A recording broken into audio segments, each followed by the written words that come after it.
नमस्कार, स्वागत है आप सभी का हमारे बेहद खास कार्यक्रम नमस्कार एमपी में। आज से नवरात्रि पर्व का भी प्रारंभ हो रहा है। शक्ति स्वरूपा मां की आराधना का पर्व। आराधना, उपासना, भक्ति मन की सफाई और आध्यात्मिक दृढ़ता के लिए बहुत जरूरी है। शैलपुत्री का आज दिन है, नवरात्रि का प्रथम दिवस। आप सभी का दिन मंगलमय हो। आपके जीवन में ये नवरात्र पर्व ढेर सारी उन्नति, समृद्धि लेकर आए, यही शुभकामना दूरदर्शन परिवार की ओर से आप सभी के लिए।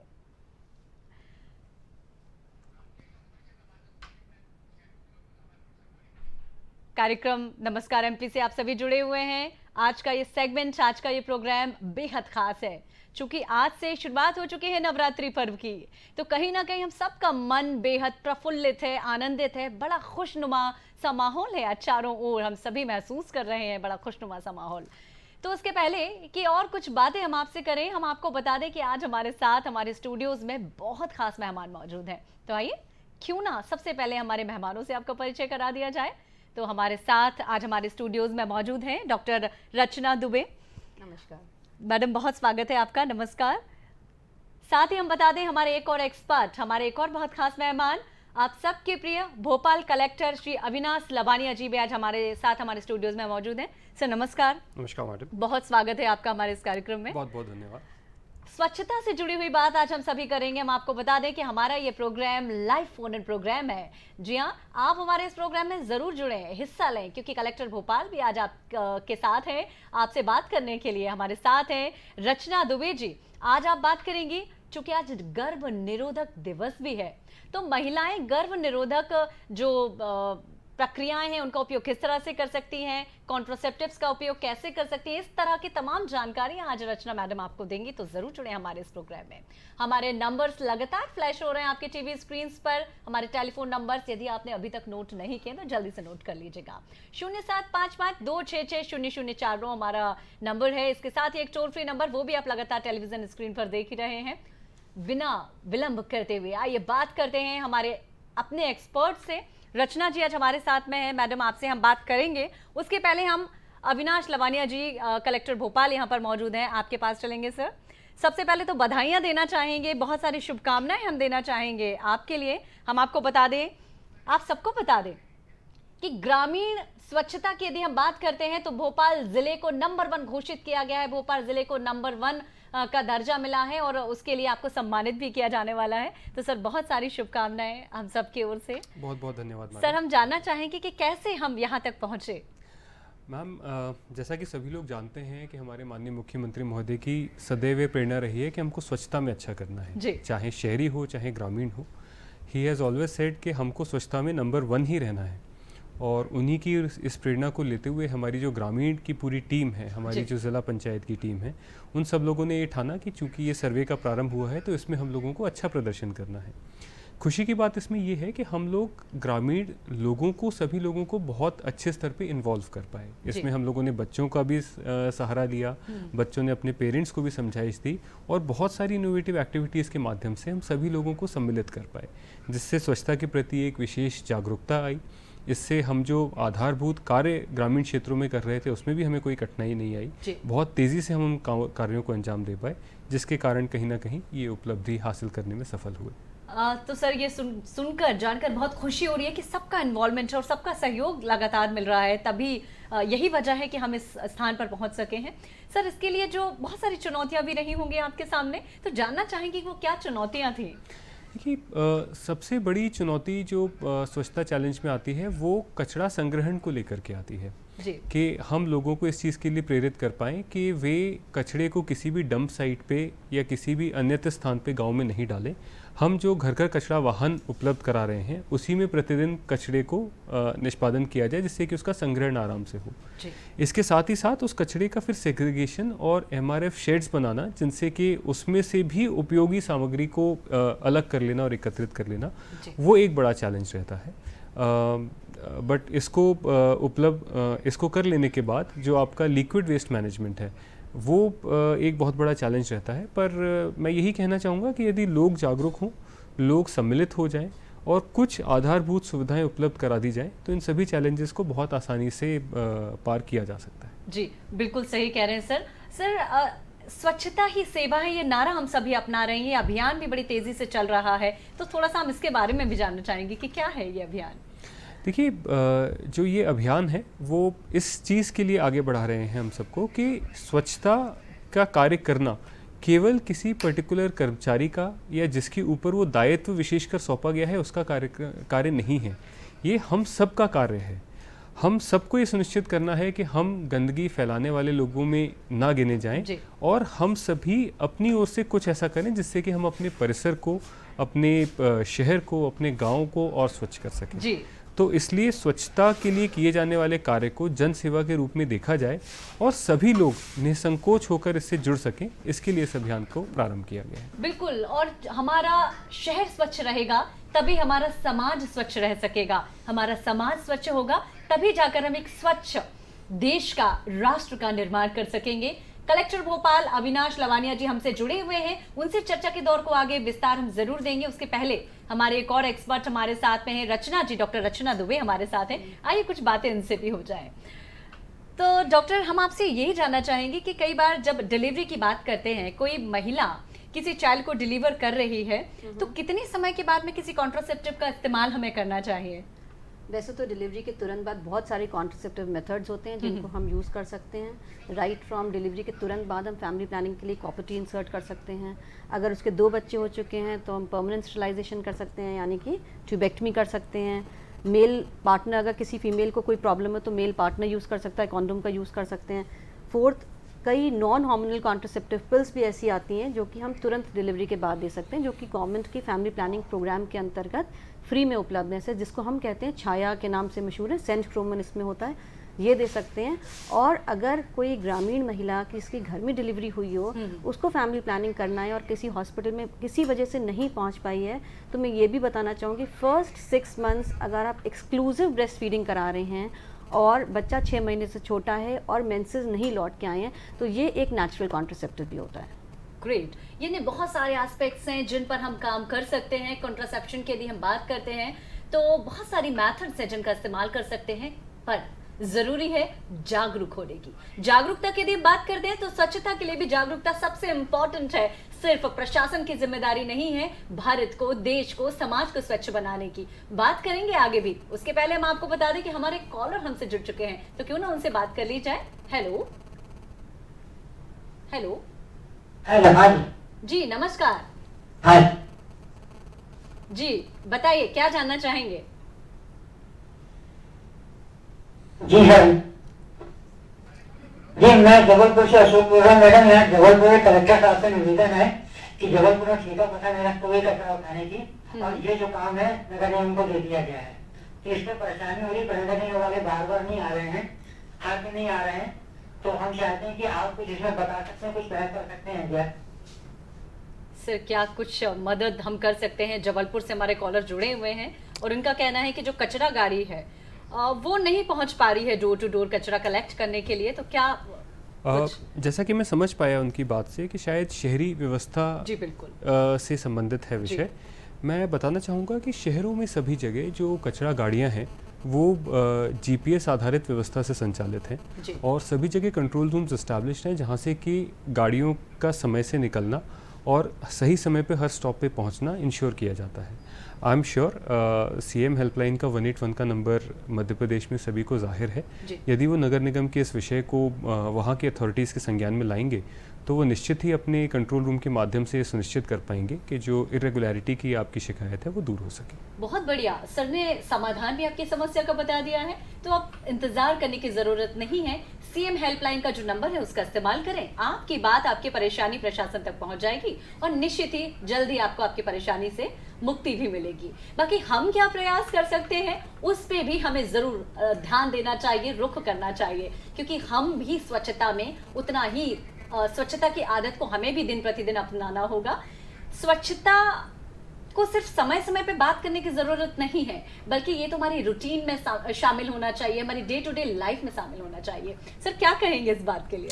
निश्चित ही जैसा कि मैंने शुरुआत में भी कहा कि इसके लिए इस उपलब्धि के लिए सबसे पहले और सबसे ज़्यादा आवश्यकता इसी बात की है कि लोगों का इस अभियान से जुड़ाव हो। जब तक लोग मन में नहीं ठानेंगे कि उन्हें स्वच्छतम शहर, स्वच्छतम गांव या स्वच्छतम जिला बनना है, तब तक ये बिल्कुल भी संभव नहीं है। और हम सबको ये मानना ही पड़ेगा कि स्वच्छता केवल और केवल प्रशासन की या नगर निगम की या ग्राम सचिव की या ग्राम सरपंच की जिम्मेदारी नहीं है, हर एक व्यक्ति की जिम्मेदारी है। क्योंकि देखिए, गंदगी फैलाने के लिए तो एक ही व्यक्ति लगता है, लेकिन उसको स्वच्छ करने के लिए हर एक व्यक्ति लगता है। बिल्कुल सही कह रहे हैं सर आप कि यदि हर व्यक्ति अपने आप में कुछ बदलाव लाए तो निश्चित ही एक बड़ा परिवर्तन हम सभी देख सकेंगे। अपने शहर को हम स्वच्छतम बना सकेंगे, ना सिर्फ स्वच्छतम। इंदौर की यदि हम बात करते हैं, हमेशा बाजी मारता है इंदौर, हमेशा फर्स्ट रैंक पे आता है। भोपाल भी हमारा कंधे से कंधे मिलाकर चल रहा है, बहुत कदम से कदम मिलाकर चल रहा है आप सबकी सहभागिता में, आप सबके गाइडेंस में। तो आप जो हमारे आम जनता जो आज आपको सुन रही है, उनके लिए क्या संदेश देना चाहेंगे? कैसे हम अपने शहर को स्वच्छ बनाएं, किस तरह से हम प्रयास करें? मैं यही कहना चाहूँगा कि यदि भोपाल शहर की भी हम लोग बात करें तो इंफ्रास्ट्रक्चर में भोपाल शहर में पिछले कुछ समय में बहुत काम हुआ है। हमारी, जो आप जानते होंगे कि एक मेजर डंप साइट भानपुर में हुआ करती थी, जहाँ एकड़ों में कई सालों का कचरा फैला रहता था, उसे कम्प्लीटली क्लीन करके और उसको एक बहुत सुंदर एक पहाड़ का, ग्रीन पहाड़ का रूप दिया गया है। जो शेष ज़मीन है वो भी नगर निगम रिक्लेम कर पाया है। इसके साथ ही साथ आज की डेट में जितना भी कचरा भोपाल में उत्पन्न होता है उसका साथ के साथ निष्पादन भी हम लोग सुनिश्चित करते हैं। पर जैसा कि आपने भी कहा कि सभी लोगों की सहभागिता की आवश्यकता है। हर ठेले वाला व्यक्ति, हर दुकानदार, हर गृहिणी, हर व्यक्ति जब ये ठान लेगा कि मुझे अपने शहर को स्वच्छतम शहर बनाना है, तो उसका जो प्रभाव है वो इन सभी प्रभावों से ऊपर रहता है। होगा। बिल्कुल सही कह रहे हैं सर आप, और आपकी बात से हम पूर्णतः सहमत भी हैं। बता दें आपको एक बार फिर से, हमारा ये program live phone in program है, तो हमारे इस प्रोग्राम में जुड़ना बिल्कुल भी मत भूलिएगा, क्योंकि लगातार फोन नंबर्स आपके टेलीविजन स्क्रीन पर फ्लैश हो रहे हैं। जल्दी से इस्तेमाल करें और नंबर्स का उपयोग करें, जुड़े हमारे प्रोग्राम में हमसे। दूरदर्शन मध्य प्रदेश की बेहद खास प्रोग्राम नमस्कार एमपी कार्यक्रम आप सभी देख रहे हैं। कलेक्टर भोपाल अविनाश लवानिया जी आज हमसे जुड़े हुए हैं। साथ ही हमारी एक और खास मेहमान डॉक्टर रचना दुबे, आप जेपी हॉस्पिटल में हैं और गर्भ निरोधक दिवस भी है आज, उस विषय पर भी आज हम बातचीत कर रहे हैं। स्वच्छता की बात तो हम कर ही रहे हैं, तो आइए रचना जी से हम जानते हैं और बहुत सारी मेथड्स हैं गर्भ निरोधन के लिए। कौन कौन सी मेथड है मैडम? और यदि कई बार ऐसा सुनने में आता है मैम, कुछ लोगों के लिए जो हार्मोनल थेरेपी दी जाती है, हार्मोन्स दवाइयों के रूप में दिए जाते हैं, कई बार बॉडी एक्सेप्ट नहीं करती, उसके बहुत सारे कॉम्प्लिकेशन, साइड इफेक्ट्स होते हैं। तो क्या ऐसी भी कुछ मेथड्स हैं, ऐसी भी कुछ पिल्स हैं जो नॉन हार्मोनल हो? कई ऐसे पेशेंट्स होते हैं जिनके लिए हम फैमिली प्लानिंग मेथड्स में हार्मोनल पिल्स बिल्कुल नहीं दे सकते हैं। जैसे कि अगर उसका एज 40 ईयर्स से ज़्यादा है, या वो हैवी स्मोकर है, या कोई इसको सिजर्स की हिस्ट्री हो, हेडेक की हिस्ट्री हो, या काफ मसल्स में वेरिकोज वेन्स हो, या फिर high blood pressure more than 160/100 रह रहा हो, तो ऐसे पेशेंट्स में हम हार्मोनल पिल्स बिल्कुल नहीं देते हैं। तो इनके लिए सरकार एक मिनट में आपको बीच में रुकना चाहूंगी। कई बार ऐसी भी प्रॉब्लम आती है आजकल यंगस्टर्स के लिए बहुत ज्यादा देखने में आ रहा है, PCOS, PCOD की भी प्रॉब्लम है। क्या उस कंडीशन में भी नॉन हार्मोनल थेरेपी देना ज्यादा कारगर? PCOS ऑल टुगेदर डिफरेंट चीज़ है। उसमें हम लोगों को लो डोजेस में हार्मोनल पिल्स देनी पड़ती है। और जो फैमिली प्लानिंग मेथड सेंट्रोमन जिसकी हम बात कर रहे हैं, छाया, ये नॉन हार्मोनल है, ये PCOS में नहीं दे सकते हैं। PCOS इनफैक्ट उसका कॉन्ट्राइंडिकेशन होता है जी। तो ये जो नॉन हार्मोनल पिल्स हैं, ये बाई वीकली पिल्स हैं, जो कि शुरू के 3 महीने में हम हफ्ते में 2 बार देते हैं, 2-2, 3-3 दिन के अंतर पे। जैसे सोमवार को दिया तो थर्सडे को देंगे, मंगलवार को दिया तो हम फ्राइडे को देंगे, 3 डेज के गैप में देते हैं। और उसके बाद हम जब 3 मंथ्स हो जाते हैं तो वीकली देते हैं। और ये बहुत ही कन्वीनियंट है, क्योंकि इसमें कोई हार्मोन्स नहीं है, इसको डिलीवरी के तुरंत बाद दिया जा सकता है। और it is a very very convenient method उन सभी महिलाओं के लिए जिनको हार्मोनल पिल्स नहीं लेनी है, and absolutely free of cost ji. तो मैम बड़ी सुंदर बातें आप कह रही हैं, बहुत इन्फॉर्मेटिव आप जानकारी दे रही हैं, बहुत सारी महिलाओं को उसके बारे में नहीं पता होता है। कई बार ये जो बहुत महत्वपूर्ण विषय जिस पे आज हम बात कर रहे हैं उसका अभाव होता है जानकारी का, बहुत लोगों को नहीं पता होता है। तो मैम आज आपने बहुत अच्छी जानकारी हमें दी। जानेंगे समझेंगे कि डिलीवरी के तुरंत बाद किस तरह के क्या कोई सेफ गर्भ निरोधक भी होती है जो डिलीवरी के तुरंत बाद हम दे सकते हैं, इस तरह की तमाम बातें आपसे करेंगे। पर चूंकि हम आपको बता रहे थे, पहले हमने चर्चा की थी कि आज नवरात्रि का प्रथम दिवस है, शैलपुत्री से आज के दिन की शुरुआत हो रही है। देवी आराधना का पर्व है, अपने तन मन को स्वच्छ और स्वस्थ बनाने का ये प्रयास हम कर रहे हैं। तो चर्चा के इस दौर को हम आगे बढ़ाएंगे। या देवी सर्वभूतेषु शक्ति रूपेण संस्थिता नमस्तस्यै नमस्तस्यै नमस्तस्यै नमो नमः। नवरात्रि की मंगल और पावन बेला में मां जगदम्बे के चरणों में शीश नवाते हैं और सबके मनोरथ सबकी मनोकामनाएं पूरी हों, यही प्रार्थना करते हैं। जय माता दी। अनंत शक्तियों से संपन्न है देवी का पहला स्वरूप शैलपुत्री। वंदे वांछित लाभाय चंद्रार्ध कृत शेखराम वृषारूढ़ाम शूलधराम शैलपुत्रीम यशस्विनीम। हिमालय के यहाँ पुत्री के रूप में जन्म लेने के कारण देवी के प्रथम स्वरूप को शैलपुत्री कहा गया। इनका वाहन वृषभ है, इसलिए इन्हें वृषारूढ़ा के नाम से भी जाना जाता है। इनके हाथ में त्रिशूल है और बाएं हाथ में कमल सुशोभित है। यही देवी प्रथम दुर्गा हैं और यही सती के नाम से भी जानी जाती हैं। एक बार जब प्रजापति ने यज्ञ किया तो सारे देवताओं को बुलाया, किंतु भगवान शंकर को नहीं। सती यज्ञ में जाने को व्याकुल हो उठी। शिवजी ने कहा कि चूंकि उन्हें निमंत्रण नहीं मिला इसलिए उनका जाना उचित नहीं है, किंतु प्रबल आग्रह देखकर शिवजी ने उन्हें अनुमति दे दी। सती जब घर पहुंची तो सिर्फ मां ने ही उन्हें स्नेह दिया और बहनों की बातों में व्यंग उपहास के भाव थे और भगवान शिव के प्रति तिरस्कार का भाव भी था। दक्ष ने भी अपमानजनक वचन कहे।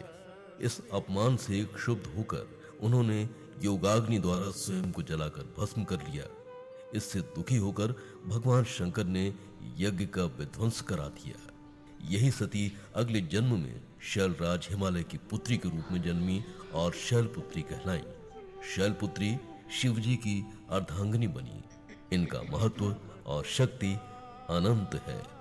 नवरात्रि की हार्दिक मंगल कामनाएं। के बारे में क्या? जय माता दी। नमस्कार एमपी कार्यक्रम देख रहे हैं आप, जुड़े हुए हैं हमारे इस खास प्रोग्राम से आप सभी। इसके पहले हम आपसे बात कर रहे थे, कलेक्टर भोपाल हमसे जुड़े हुए थे और उनसे हम बहुत सारी बातें कर रहे थे और वो बातों का लाभ आप सभी को मिल रहा होगा, ऐसा हमें विश्वास है। आज हमारे साथ में रचना जी, डॉक्टर रचना साथ में हैं। इसके साथ ही हमारे एक और बेहद खास मेहमान हमसे जुड़ चुके हैं, आइए उनका परिचय हम आपसे करवा देते हैं। फिर बहुत सारी बातें होंगी स्वच्छता विषय पर। हमारे साथ हमारे बहुत खास मेहमान के रूप में जुड़ चुके हैं डॉक्टर अशोक कुमार भार्गव जी। आप सीनियर IAS ऑफिसर हैं।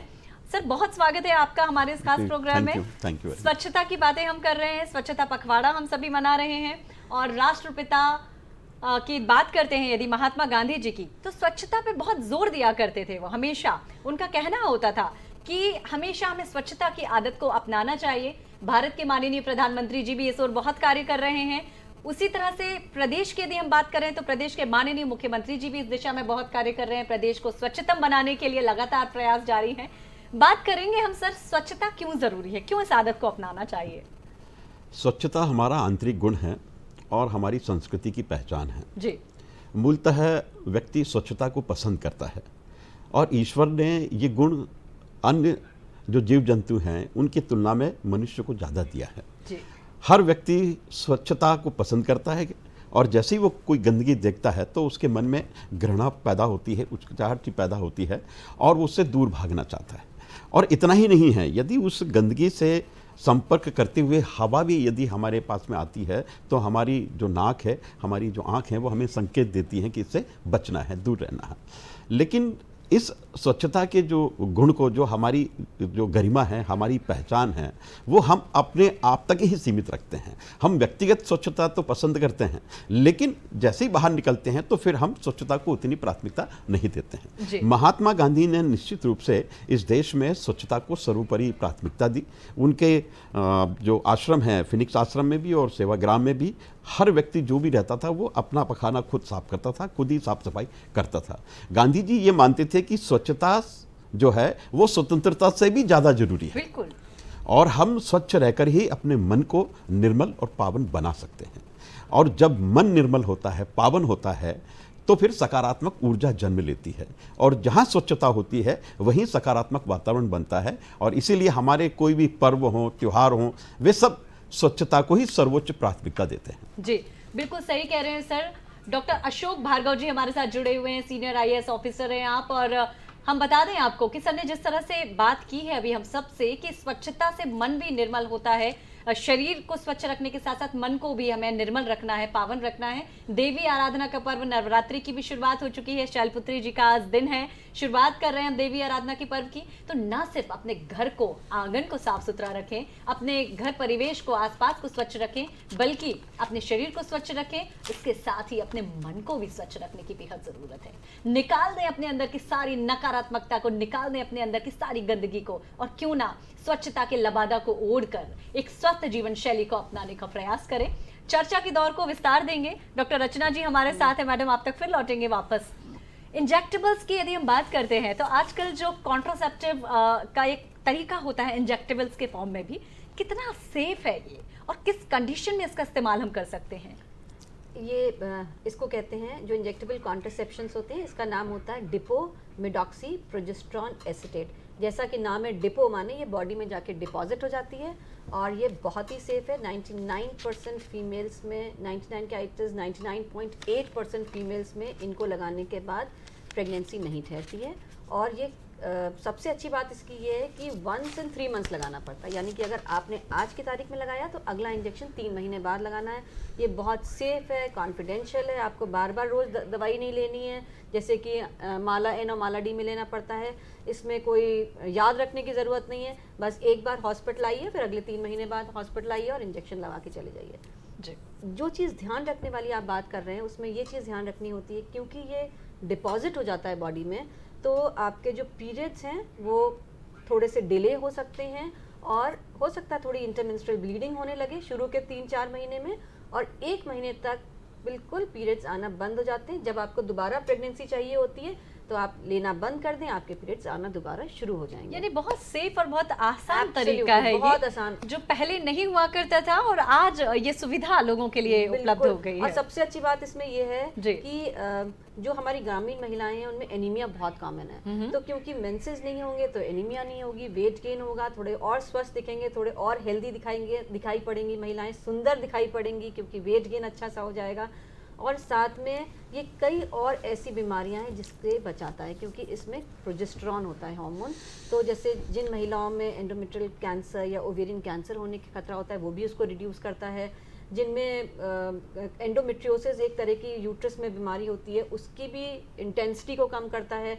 साथ में ये भी देखा गया है कि जिन महिलाओं में सिकल सेल एनीमिया है उसको भी ये कंट्रोल करता है और होने नहीं देता है। तो मध्य प्रदेश में बहुत तेजी से काम चल रहा है मैम सिकल सेल एनीमिया की यदि हम बात करें।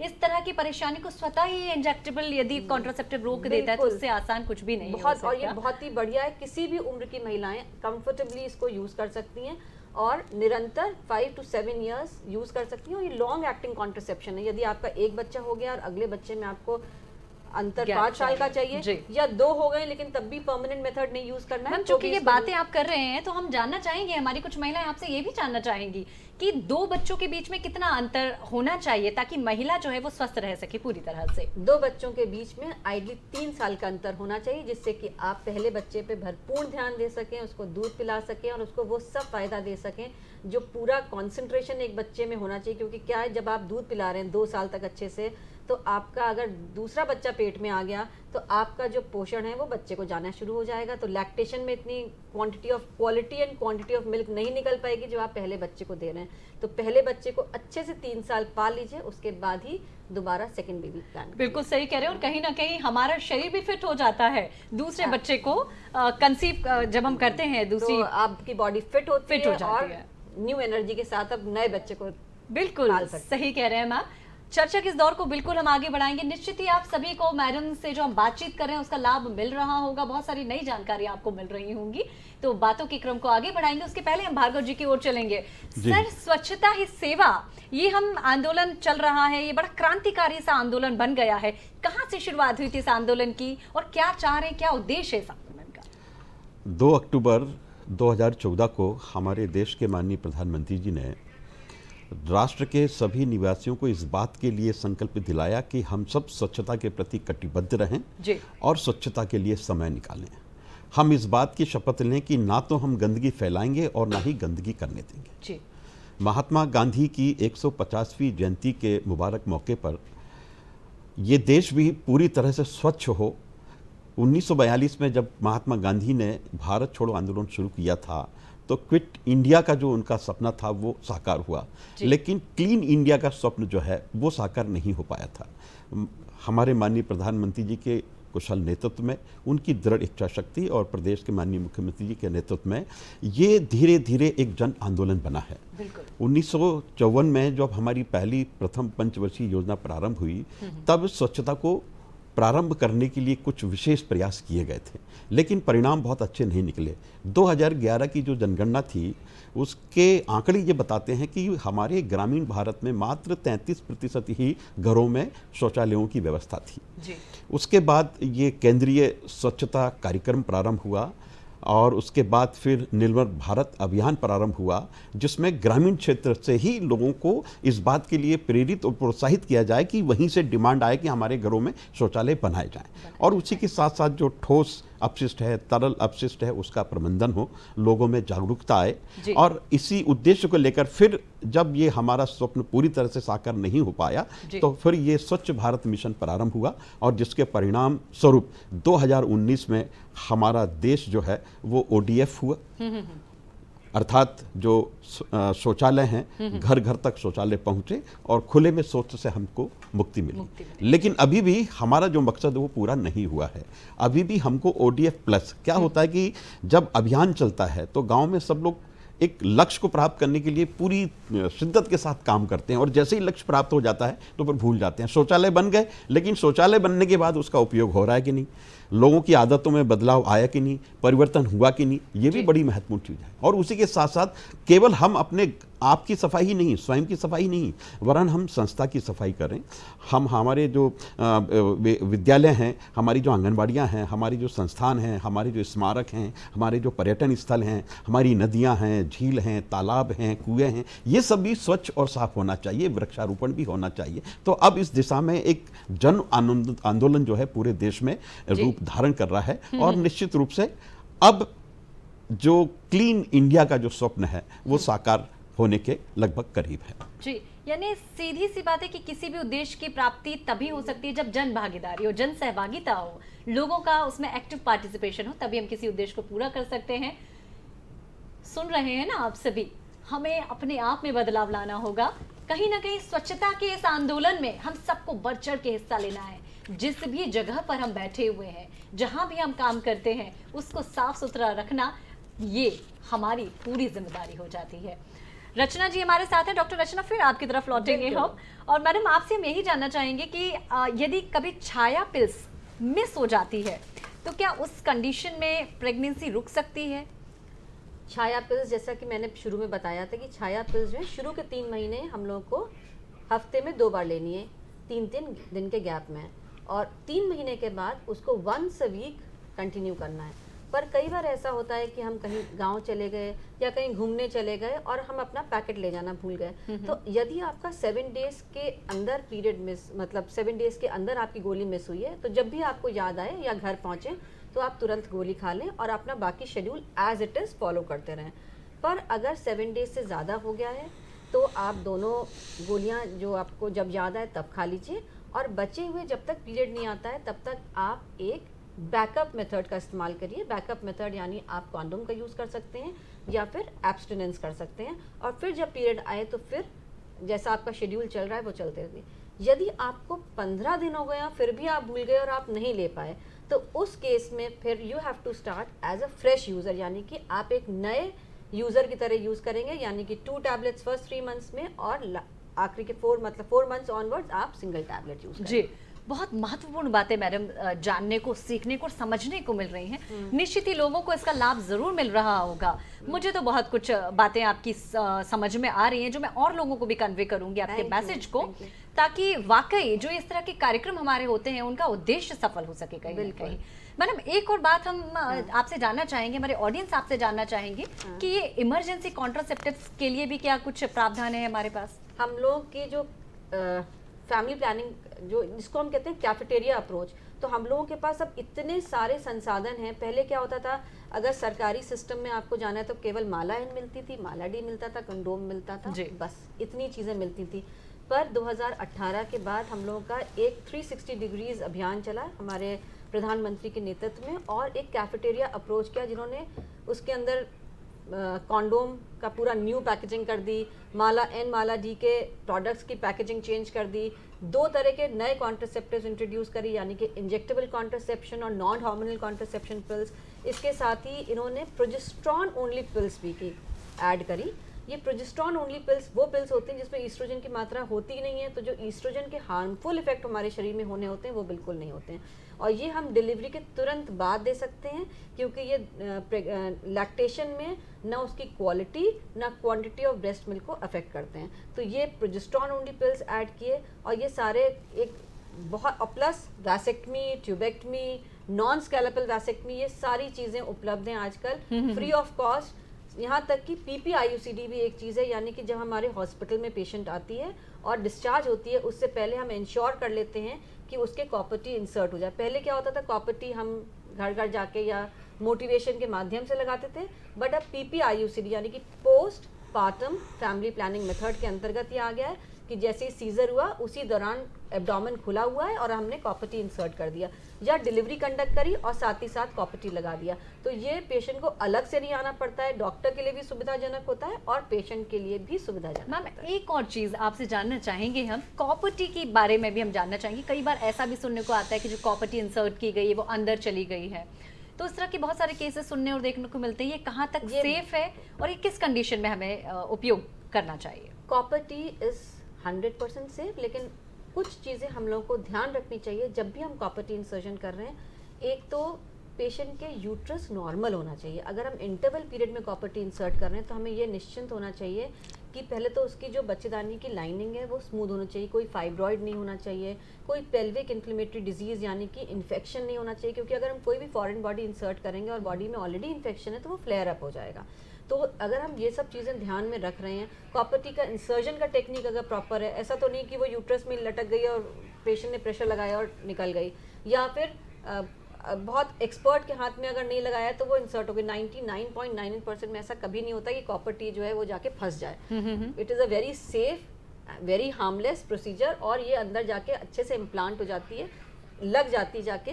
ये कई मिथ है कि कई बार लोग कहते हैं कि जो उसका जो धागा है वो फंस गया, वो बच्चेदानी के अंदर चला गया, अंदर से और अंदर चला गया। कई बार महिलाएं कहती हैं मेरे दिमाग में चला गया, तो ये टोटल मिथ है। इट इज़ वेरी सेफ और 100% लोग इसको यूज़ कर सकते हैं अगर आपने कुछ सावधानियां रखी हैं तो आप यानी बॉडी में यदि पहले से कोई एबनॉर्मलिटी ना हो तो अब ये बिल्कुल सेफ है। मतलब डॉक्टर्स के लिए भी ये एंश्योर करना बहुत जरूरी है कि किसी तरह की कोई प्रॉब्लम नहीं है उससे। हमें पहले एग्जामिन करना जरूरी है पेशेंट को, इसीलिए हम लोग PPIUCD लगाना शुरू कर दिया कि जिस बहाने डिलीवरी हुई है इसके मतलब कोई यूट्रस में खराबी नहीं है, तो उसी समय लगा देते हैं। मैडम आपसे जुड़ेंगे, आपसे बहुत सारी बातें करेंगे, उसके पहले हम आपको बता दें कि हमारे एक कॉलर हमसे जुड़े हैं, हमारे साथ है डॉक्टर संतोष। प्रिकॉशनरी डोज क्यों इंपॉर्टेंट है? यदि अभी तक आपने भी अपना प्रिकॉशनरी डोज नहीं लिया है तो भाई ये आपका जो टीकाकरण है ना वो कंप्लीट नहीं है, तो जल्दी से आप ये अपना प्रिकॉशनरी डोज। जी नमस्कार सर। नमस्कार जी सर, हम जानना चाहेंगे कि क्या ज़रूरत है, कहाँ तक पहुँचा है ये प्रिकॉशनरी डोज? क्या अभी हमारे शहर में सभी का प्रिकॉशनरी डोज हो गया है या अभी भी लोग बचे हुए हैं? नहीं, मैं आपको बता दूं कि मध्य प्रदेश में पहला और दूसरा डोज तो हमने 98% कवरेज कर लिया था जी हाँ। और जब 60 साल से अधिक उम्र को प्रिकॉशन डोज यानी बूस्टर से हम लोग ने जब जोड़ा तो लगभग 40% बुजुर्गों का टीकाकरण प्रिकॉशन डोज हो गया जी। मगर जब यूथ 18 से 59 साल को भी जोड़ा है वो मुश्किल से 20%, 1 करोड़ 22 लाख हमारे यूथ विंग में अभी टीकाकृत हुए हैं कुल। और इसमें उनको ये सुझाव देना चाहते हैं कि देखिए हम लोगों ने जब दोनों डोज लगाए थे तो हमारी इम्यूनिटी, बीमारी से लड़ने की क्षमता पूर्ण विकसित थी। 2 डोज पूर्ण सुरक्षा संपूर्ण का नारा दिया था जी। बट वैज्ञानिक ढंग से ये मालूम चला कि 9 महीने के बाद हमारी इम्यूनिटी में कमी आई शरीर में, यानी कोरोना जो एक लाइलाज बीमारी है अभी तक हुआ नहीं है। कोरोना अभी हमारा बीमारी सर्कुलेट तो हो रहा है वायरस, बड़े बड़े नगरों में हो रहा है, दूसरे राष्ट्रों में भी हो रहा है, तो अभी कोरोना जड़ से गया नहीं है जी। इसलिए लापरवाही ना करें। हम अपना पूरा सेकंड डोज, थर्ड डोज है जिसको बूस्टर या प्रिकॉशन डोज बोला गया है, उसको जरूर लगवाएं। ये सुविधा फ्री भारत शासन ने 30 सितंबर तक ही दी है। डॉक्टर शुक्ला, वही हम आपसे जानना चाहेंगे कि अभी तो ये जो प्रिकॉशनरी डोज मिल रहा है लोगों को वो पूरी तरह से निःशुल्क है, उसके बाद में इसका कहीं ना कहीं शुल्क भी लगने लगेगा, तो क्या संदेश आप देना चाहेंगे आम जनता से, क्या कहना चाहेंगे आप?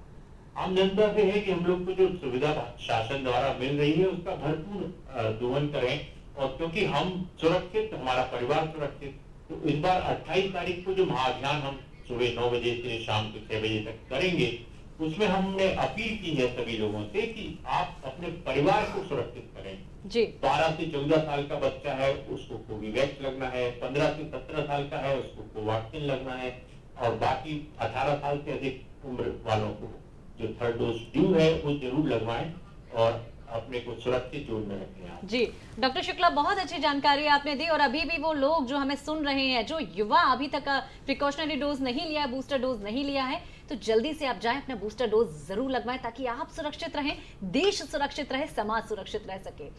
डॉक्टर शुक्ला, आपका बहुत बहुत धन्यवाद हमसे जुड़ने के लिए। नमस्कार एमपी कार्यक्रम से आप सभी जुड़े हुए हैं, तो अभी तक यदि आपने फोन नहीं मिलाया है दूरदर्शन के स्टूडियोज में, हमारे नंबर्स लगातार फ्लैश हो रहे हैं, जल्दी से फोन नंबर मिलाएं, हमसे जुड़ें, अपने प्रश्न हमारे विषय विशेषज्ञों तक पहुंचाएं ताकि आपको अपनी शंकाओं का, अपनी जिज्ञासाओं का समाधान जल्दी से जल्द मिल सके। डॉक्टर अशोक भार्गव जी हमारे साथ हैं। सर, आप तक पुनः हम लौटेंगे, हम आपसे ये जानना चाहेंगे सर, स्वच्छता की मशाल तो जल चुकी है, माननीय प्रधानमंत्री जी के आह्वान पर हमारे प्रदेश के माननीय मुख्यमंत्री जी और पूरे प्रशासनिक अमले के साथ हम सभी जुटे हुए हैं अपने शहर को स्वच्छ बनाने के लिए, पर अभी भी कहीं ना कहीं कुछ कमियां हम देख रहे हैं, महसूस कर रहे हैं। आपका क्या सोचना है सर इस विषय? भीष्म साहनी एक बड़े प्रख्यात साहित्यकार हुए हैं, उन्होंने एक उपन्यास लिखा है तमस। गांधी जी की प्रेरणा से किसी एक मोहल्ले में कुछ लोग जो है स्वच्छता के लिए झाड़ू लेकर काम शुरू करते हैं जी, लेकिन वह काम करते वक्त उन्हें बड़ी शर्मिंदगी महसूस हो रही है और वे इस काम को करते हुए अपने आप को बड़ा हीन सा महसूस कर रहे हैं। तो उनका एक साथी बोलता है कि भाई मास्टर जी, डरने की ज़रूरत नहीं है, केवल हमको प्रचार ही तो करना है, कहाँ वास्तव में हम नालियाँ साफ करने वाले हैं। ये जो कथन है ये आधुनिक विसंगति की ओर संकेत करता है। हमारे देश के माननीय प्रधानमंत्री, माननीय मुख्यमंत्री जी, सभी जनप्रतिनिधि और सभी शुभचिंतक, सभी समाजसेवी इस दिशा में निरंतर काम कर रहे हैं, आगे बढ़ रहे हैं, लेकिन फिर भी कुछ लोग ऐसे हैं जो केवल इसे एक दिखावा समझते हैं, मात्र एक फोटो खिंचवाकर अखबार की बड़ी हेडलाइन बना कर ही अपने काम को इतिश्री उसकी समझ लेते हैं। तो ये जो मानसिकता है, दूसरी मानसिकता, इसमें हमको बदलाव लाना होगा। सफाई का काम केवल सरकार का नहीं वरन जन जन का है, और सबसे महत्वपूर्ण बात यह है कि सफाई को हमारी जिंदगी का सबसे अहम और सबसे मूल्यवान हिस्सा बनाना चाहिए। लोग आज भी सफाई को लेकर शर्म महसूस करते हैं, ये मानते हैं कि सफाई का काम तो केवल सफाई कामगारों का है। ऐसा नहीं है, सफाई ईश्वर के तुल्य समझा जाने वाला काम है। गांधी जी भी स्वच्छता को देवत्व के करीब मानते थे। तो हम स्वच्छता को उतनी ही गरिमा और सम्मान के साथ में मान्य करें ताकि सभी लोग जो स्वच्छता का काम करने वाले हैं वे भी गर्व महसूस करें और दूसरे जो व्यक्ति हैं वो भी स्वच्छता को अपनाकर गर्व को महसूस करें। तभी हम इस दिशा में बहुत अच्छा काम कर सकते हैं। बिल्कुल सही भी है कि प्रधानमंत्री जी का जो उद्देश्य है, स्वच्छ भारत मिशन का जो संकल्प है और न्यू इंडिया का जो कंसेप्ट है, वो पूरा हमारा तभी हो सकता है जब देश पूरी तरह से स्वच्छ हो, तभी एक नए भारत का निर्माण, एक नए राष्ट्र का निर्माण हो सकेगा। और उसमें सबसे महत्वपूर्ण जो भूमिका है ना, बिल्कुल सही समझ रहे हैं, वो हम सबकी है। हमारी जिम्मेदारी है अपने शहर को, अपने आस पड़ोस को सुरक्षित रखें, स्वच्छ रखें, स्वच्छता की आदत को अपने डे टू डे लाइफ में शुमार करें, शामिल करें, तभी हमारा देश विश्व गुरु बन सकेगा, स्वच्छतम बन सकेगा। मैडम, आप तक फिर लौटेंगे हम। डॉक्टर रचना हमारे साथ में है। बहुत सारी बातें और बहुत सारी जो विसंगतियां थी, जो मिथ हमारे मन में थे, उनको दूर करने का प्रयास कर रही हैं मैडम, आपसे हम यही जानना चाहेंगे कि आजकल PCOS और PCOD टर्म भी बहुत सुनने को आता है आजकल, तो इस कंडीशन की यदि हम बात करते हैं, यंग लड़कियों की यदि हम बात करते हैं, तो फैमिली प्लानिंग की क्या मेथड्स हो सकती हैं इस कंडीशन में, PCOS की कंडीशन?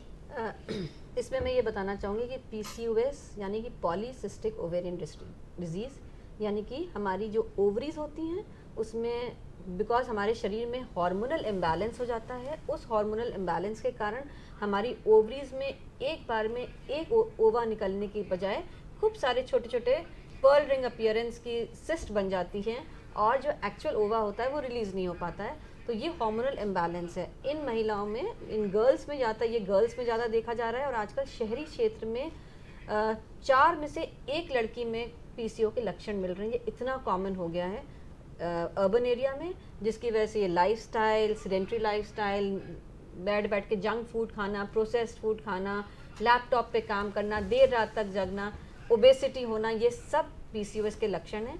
इसमें फैमिली प्लानिंग मेथड की इसलिए ज़रूरत नहीं होती क्योंकि ये ज़्यादातर अनमैरिड लड़कियां होती हैं। लेकिन हाँ, ये बात ज़रूर है कि इनके ट्रीटमेंट का एक बहुत अहम हिस्सा होता है कि इनके हार्मोनल इम्बैलेंस को हम बैलेंस करने के लिए हार्मोनल पिल्स देते हैं, जिससे कि इनकी साइकिल्स कुछ समय तक रेगुलेट हो जाएं, फिर ये अपना लाइफस्टाइल चेंज कर लें और लाइफस्टाइल चेंज करने से अपने आप पीरियड्स रेगुलर आने लगेंगे। तो बेसिकली PCOS में इरेगुलर मेंसेस हो जाते हैं, जिनको रेगुलेट करने के लिए हम लोग कुछ हार्मोनल पिल्स देते हैं। बट ये family planning pills family planning के लिए नहीं देते हैं, लेकिन फैमिली प्लानिंग पिल्स का उपयोग करते हुए इनके PCO को ठीक करते हैं। जी, बहुत अच्छी जानकारी मैडम अभी आपने हमें दी और इस क्रम को विस्तार देंगे, बहुत सारी बातें आपसे जानेंगे हम। उसके पहले हम अपने प्रोड्यूसर श्री SS रावत जी से निवेदन करना चाहेंगे। एक डॉक्यूमेंट्री फिल्म है हमारे पास, एक वीडियो है छोटा सा स्ट्रीट डॉग्स के ऊपर, आवारा कुत्ते, आवारा पशु जो हैं उनके ऊपर एक वीडियो, आइए मिलकर देखते हैं छोटा सा वीडियो। इंसान और श्वान हमेशा से ही एक दूसरे का साथ निभाते आ रहे हैं। पौराणिक कथाओं में युधिष्ठिर के साथ कुत्ते के स्वर्ग जाने की कथा सामने आती है। तो वहीं इतिहासकारों का मत ये भी है कि मध्य पाषाण काल में इंसान द्वारा सबसे पहले कुत्ते को ही पालतू बनाया गया था। आज के दौर में भी सबसे ज़्यादा घरों में कुत्ते ही पाले जाते हैं। वहीं कुत्ते भी अब पालतू के रोल से आगे बढ़कर समाज को सुरक्षित रखने में महत्वपूर्ण भूमिका निभा रहे हैं। 30 अगस्त 2020 को मन की बात कार्यक्रम में PM मोदी ने भारतीय सेना के 2 कुत्तों सोफी और विदा का जिक्र किया। अपने संबोधन में उन्होंने कहा कि सशस्त्र बलों और सुरक्षा बलों के पास ऐसे बहुत सारे बहादुर कुत्ते हैं जिन्होंने अनगिनत बार बम विस्फोटों और आतंकी साजिशों को विफल करने में बहुत महत्वपूर्ण भूमिका निभाई है। प्रधानमंत्री ने कुत्तों की भारतीय नस्लों को प्रोत्साहन देने की अपील करते हुए कहा, इंडियन ब्रीड्स में मुधोल हाउंड है, हिमाचली हाउंड है, ये बहुत ही अच्छी नस्लें हैं। राजपलायम, कन्नी, चिप्पी पराई और कोम्बाई भी बहुत शानदार इंडियन ब्रीड्स हैं। इनको पालने में खर्च भी काफी कम आता है और ये भारतीय माहौल में ढले भी होते हैं। प्रधानमंत्री के इसी मंत्र को पूरी तरह से अपनाया मध्य प्रदेश पुलिस के डॉग स्क्वाड ट्रेनिंग स्कूल ने। इस केंद्र द्वारा प्रशिक्षित किए गए देसी नस्ल के 20 कुत्ते पुलिस विभाग में अपनी सेवा देने के लिए तैयार हो चुके हैं। इस ट्रेनिंग स्कूल ने देसी ब्रीड के 20 श्वानों को 1 सितंबर 2021 से 30 जून 2022 तक कुल 10 महीने स्निफर और या देवी सर्वभूतेषु शक्ति रूपेण। नमस्कार, एमपी कार्यक्रम से जुड़े हुए हैं आप। मैं हूं वृंदा, आपके साथ हमारे 2 बेहद खास मेहमान आज हमारे साथ स्टूडियोज में मौजूद हैं। उनसे बातें हम करेंगे। उसके पहले आपसे हमारी एक रिक्वेस्ट है, यदि अभी तक आपने हमारे टेलीफोन नंबर्स का इस्तेमाल नहीं किया है, आपके टेलीविजन स्क्रीन पर हमारे टेलीफोन नंबर्स लगातार फ्लैश हो रहे हैं, इस्तेमाल करिए उन नंबर्स का, जुड़े हमारे इस प्रोग्राम में हमसे। रचना जी, आप हमारे साथ में हैं। एक और प्रश्न हम पूछना चाहेंगे हमारे ऑडियंस की ओर से। हमारी ऑडियंस आपसे ये भी जानना चाहेगी कि ये इमरजेंसी कॉन्ट्रासेप्टिव्स क्या होते हैं, किन परिस्थितियों में इमरजेंसी कॉन्ट्रासेप्टिव्स का इस्तेमाल किया जा सकता है। इमरजेंसी कॉन्ट्रासेप्शन यानी कि जैसा कि नाम सजेस्ट कर रहा है, इमरजेंसी यूज होता है इसका। ये उन महिलाओं में यूज करते हैं जैसे रेप केसेस हो गए, या वो केसेस जिसमें अनवांटेड सेक्स हो गया, या आपको ये लग रहा है कि हो सकता है प्रेगनेंसी ठहर जाए, तो इसमें एक दवाई होती है, वो सिंगल डोज होती है, लीवोनॉर्जेस्ट्रल 1.5 मिलीग्राम्स होती है इसमें। और ये 72 आवर्स के अंदर हम इसको अगर हम ओरली खा लेते हैं तो कंसेप्शन नहीं होता है। इस दवाई को बहुत लेट खाने से इसका असर नहीं होता है।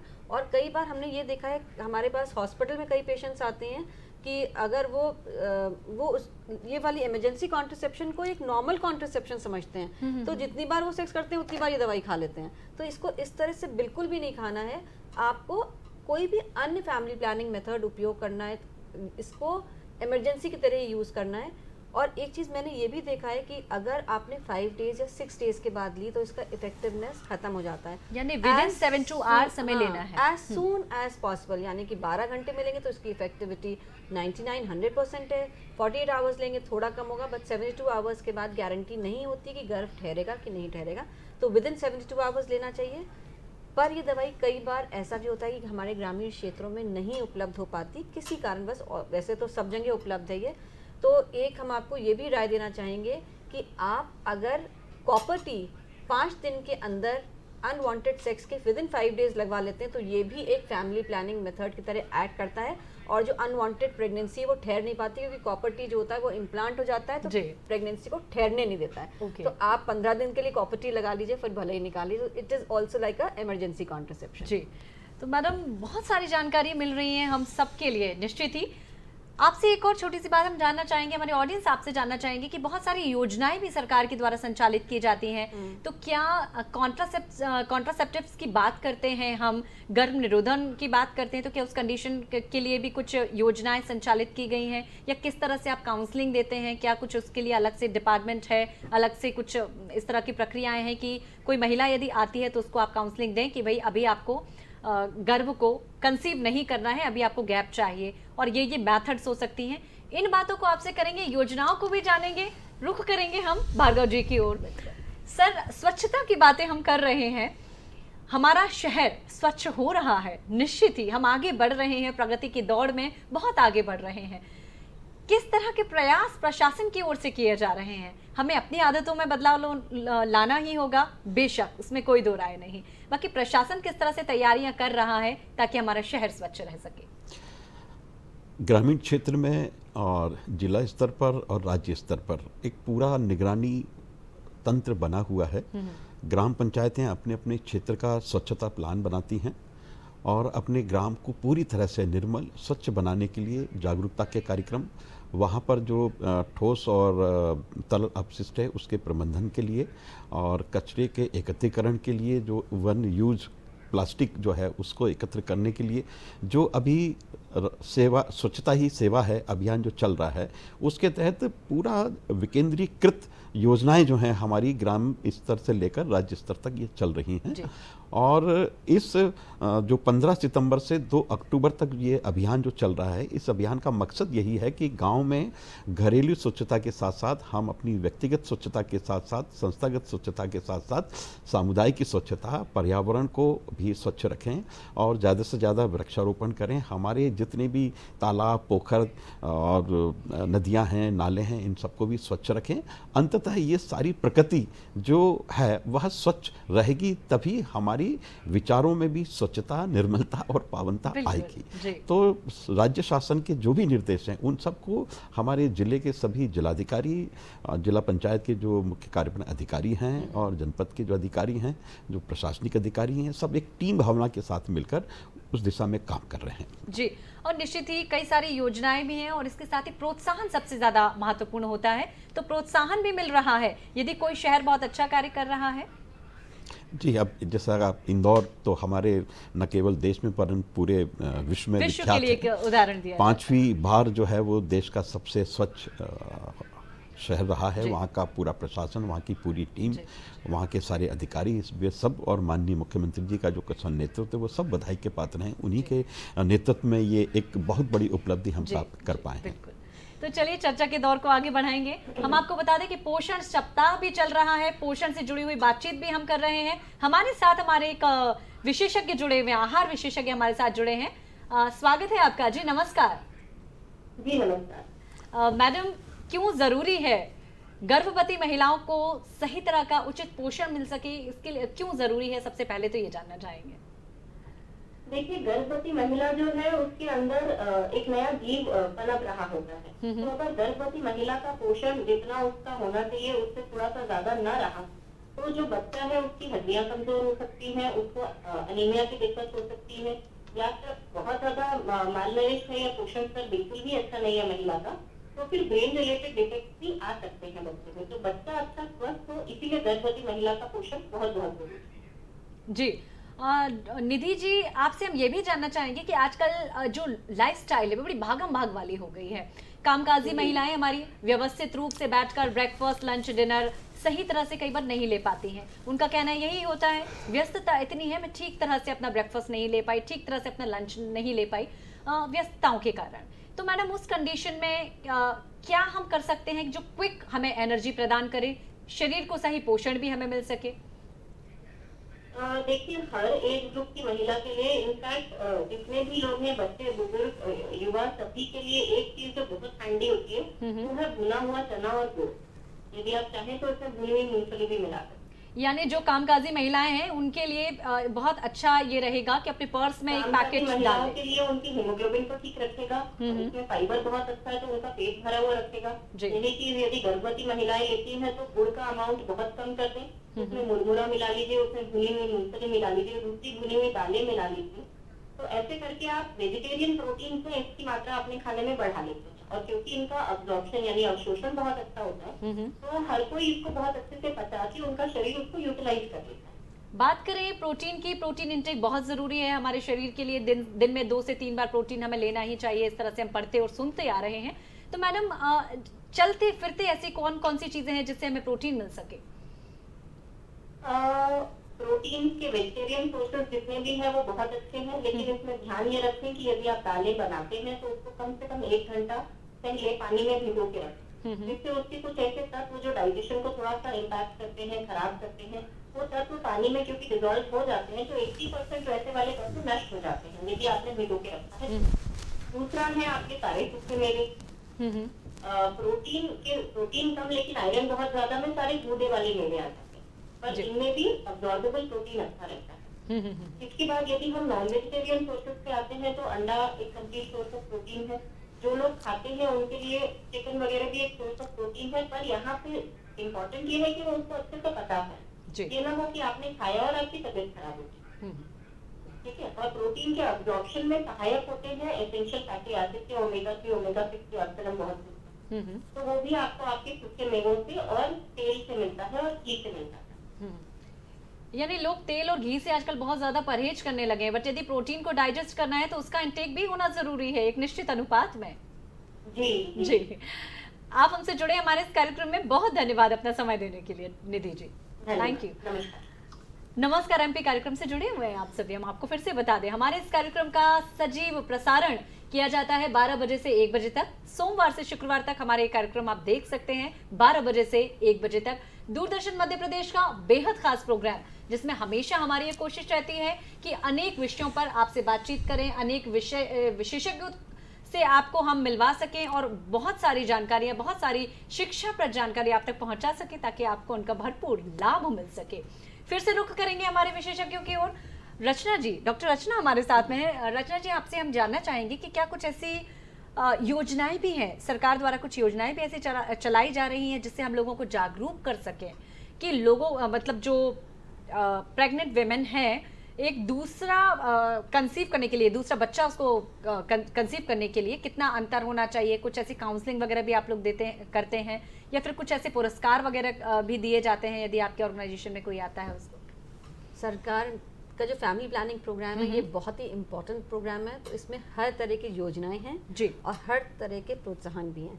तो अगर कोई हॉस्पिटल में महिला आती है, पहली बार अपना रजिस्ट्रेशन कराती है, तो हम लोगों के जो काउंसलर्स होते हैं वो उसी समय उनको तरह तरह के जितना भी हमारा कैफेटेरिया अप्रोच है, जो फ्री दवाइयाँ, ये फैमिली प्लानिंग मेथड्स मिलते हैं, इनके बारे में जानकारी दी जाती है जी, जिसमें इनको पूछा जाता है कि आपकी हिस्ट्री में ये खराबी तो नहीं है, आपको ये प्रॉब्लम तो नहीं है, वो सब पहले नोट कर ली जाती है। और डिलीवरी से काफ़ी पहले उसको मोटिवेट किया जाता है, जिससे कि जैसे ही उसकी डिलीवरी हो तो वो फैमिली प्लानिंग मेथड अडॉप्ट कर सके। क्योंकि एक बार बच्चा हो जाता है और पेशेंट हॉस्पिटल से चली जाती है तब फिर बहुत मुश्किल हो जाता है हम लोगों के लिए कि पेशेंट को ढूंढें, फिर उसको कोई फैमिली प्लानिंग मेथड दें। तो हम लोग ये सुनिश्चित करते हैं कि जब पेशेंट हॉस्पिटल में ही होती तभी उसको पूरी जानकारी उन 9 महीने में दें जब वो हमारे पास बार बार चेकअप के लिए आ रही है, और फैमिली प्लानिंग मेथड दिलवा के ही उसको डिस्चार्ज करें। और क्योंकि जननी सुरक्षा योजना के अंतर्गत 99.99% डिलीवरीज हॉस्पिटल डिलीवरीज हो रही हैं, तो हम लोगों का कवरेज बहुत अच्छा हो जाता है। साथ ही मोटिवेशन की अगर बात करें तो मध्य प्रदेश सरकार ने ऐसी योजना निकाली है जिसके अंतर्गत यदि आपके 2 बच्चे हो गए हैं और उसके बाद आप ट्यूबेक्टमी कराते हैं तो आपको मोटिवेशनल अमाउंट मिलता है कुछ। अगर एक लड़की के बाद ही आपने ट्यूबेक्टमी करा ली तो भी आपको मोटिवेशनल अमाउंट और ज़्यादा मिलता है। 2 लड़कियों के बाद करा ली तो मिलता है, लड़का लड़की है तो थोड़ा कम अमाउंट मिलता है, जितने लड़के बढ़ते जाते हैं उतना अमाउंट कम होता जाता है। तो बहुत सारी ऐसी योजनाएं हैं जिसमें हम लोग गर्ल चाइल्ड को भी प्रमोट कर रहे हैं, और साथ में हम अगर कोई family planning permanent method adopt कर लेता है 30 इयर्स के पहले ही, तो हम उसको बहुत सारा फाइनेंशियल मॉनेटरी बेनिफिट्स भी देते हैं। ग्रेट, तो इन सारी योजनाओं का आप भी लाभ ले सकते हैं। भार्गव सर, आपसे जानना चाहेंगे हम जाते जाते कोई अच्छा सा संदेश, स्वच्छता की आदत को क्यों अपनाना जरूरी है, कैसे हमारा देश समाज स्वच्छ रह सकता है, उसके विषय में। स्वच्छता को लेकर कई बार ये कहा जाता है कि जो शिक्षित लोग हैं वो स्वच्छता पसंद करते हैं और अशिक्षित लोग जो हैं वो गंदगी करते हैं।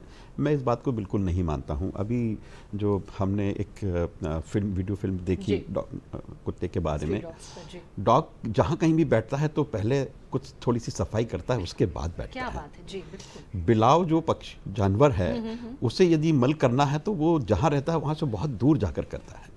मधुमक्खियाँ जो हैं सामूहिक रूप से अपने उस स्थल से उठकर बाहर जाती हैं और हवा में ही घूमती हुई वहीं अपना वो सब विसर्जन करके फिर वापस लौटती हैं।